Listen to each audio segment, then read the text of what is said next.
Hi, everyone. Thank you for joining this Heritage Foundation Facebook Live. Well, 2018 is fast approaching, and a topic that's pretty unavoidable here in Washington, D.C. is tax reform.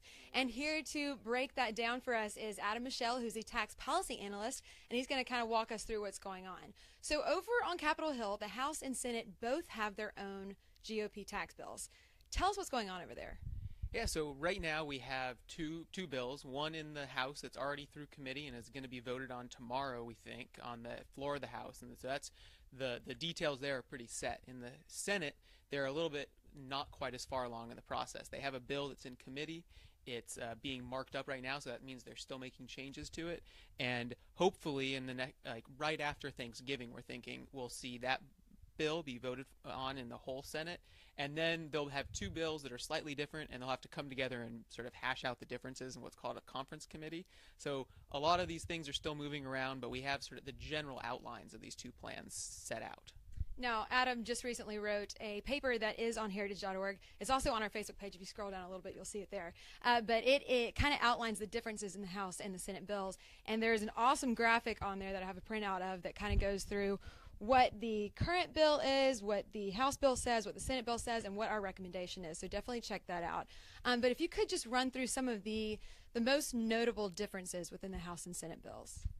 Yeah, so I think it's probably best to start where they're similar. Then that's those broad strokes are the important pieces. So for the individuals, both plans double the standard deduction, so that's exempting a large portion of income. If you're single, $12,000; if you're married, $24,000 from any income tax.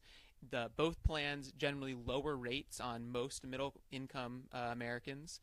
There's an increase in the child tax credit, $600, $650 in the Senate. And then on the business side, the corporate tax rate is reduced. We currently have the highest corporate tax rate in the developed world, so lowering that means that businesses can create more jobs in America.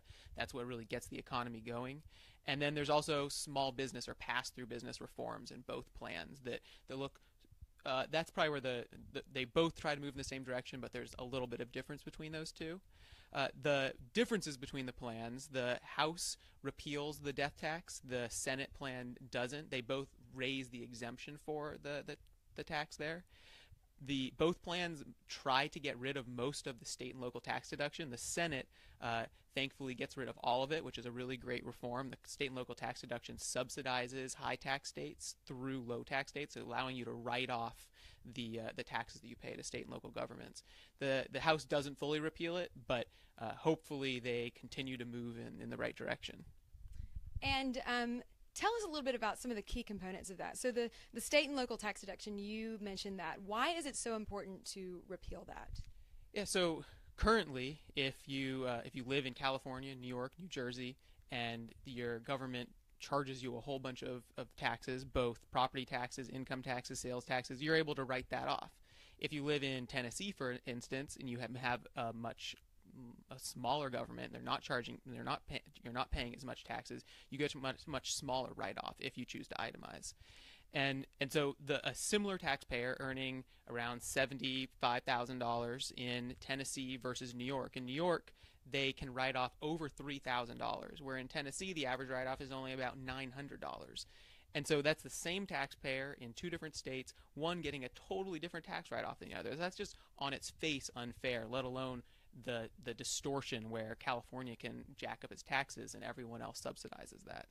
Now, another unfair tax is the death tax, the estate tax, death tax that people say. Talk to us about that and what the Senate and House plans have in store for that. So both plans double the exemption. Right now it's a little over $5 million is exempted from the estate tax, and both House and Senate plan to double that. The House, I believe it's 6 years down the road, fully repeals the tax. The Senate leaves it in place. And this is really a case of both of economic and tax policy malpractice. This is a tax that most people across the political spectrum agree should be abolished. It's all of this income is income that's been taxed already or would be taxed under some other provision of the tax code. And it's a drag on the economy because it's essentially a tax on small business, on medium-sized, large family-owned businesses, farms, factories that really it's like it only hits this small subset of people, and that's just an unfair way to go about raising revenue. Now, what about businesses? Are either of these good for businesses? Talk about the corporate tax rate and that. So this is the most exciting part of the tax reform plan.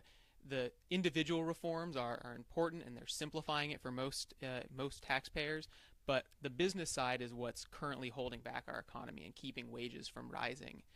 We've seen over the past 8, 10 years or so, businesses have been either not expanding in America or right out leaving America because of our broken business tax code. Prominent examples are Burger King has moved to Canada, Anheuser-Busch is no longer an American company, they've moved to Belgium, and that's a product of our broken business tax code. So as I said, our current corporate income tax is the highest in the world.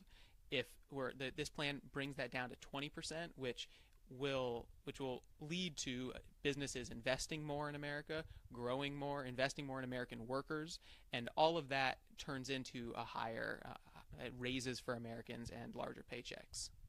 And on that note, what would you say to people who say, this is only good for the rich? How is this good for the middle class families? So Republicans actually gone out of their way to make this not a big tax cut for the rich. I would like to see rates come down on everyone, but this plan, especially the House plan, doesn't lower that top marginal tax rate from 39%, 39.6%. They leave it. They actually add in a sort of phantom, what's called bubble rate in there that tries to claw back some of the tax cuts that rich people do get. So as a whole package, if you're earning $1 million, your taxes are probably going to go up under some variation of these plans.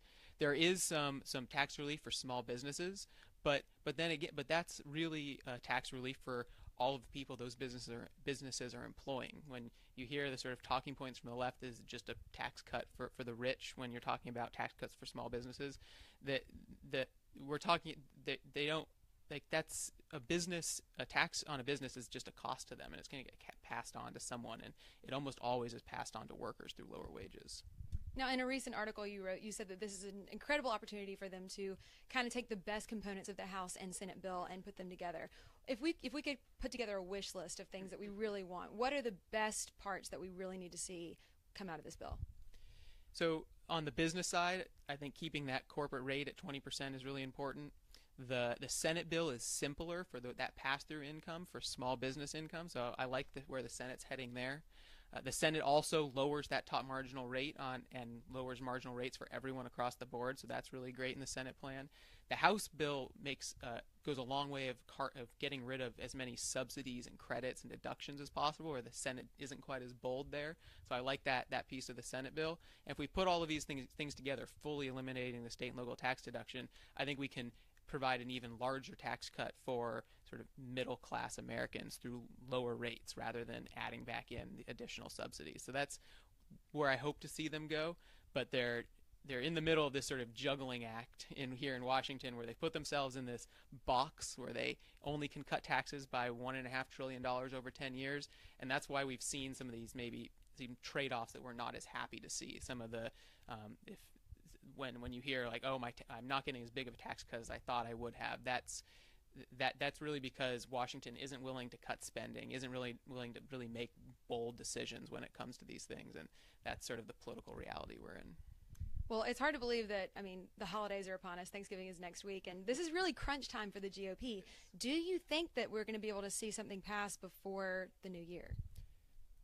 I'm very optimistic that we're going to see tax reform get to the president's desk by at least the end of the year. There seems to be consensus around both of these plans. The broad strokes look very much the same. There's understanding that we need economic growth, that we can't sort of continue to watch American businesses leave the United States for other countries.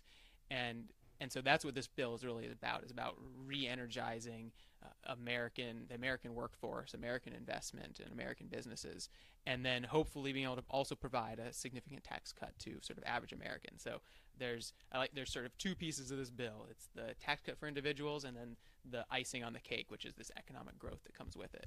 And so that's there's no reason we shouldn't all be supportive of that. And I think Washington understands that. Tax Cuts and Jobs Act, right? That's they're everything calling we want. Well, thank you so much for that. We really appreciate it. And thank you all for joining us today. Be sure to head over to heritage.org to see more from Adam and Michel. Stay tuned on our Facebook page so you'll never miss when we go live.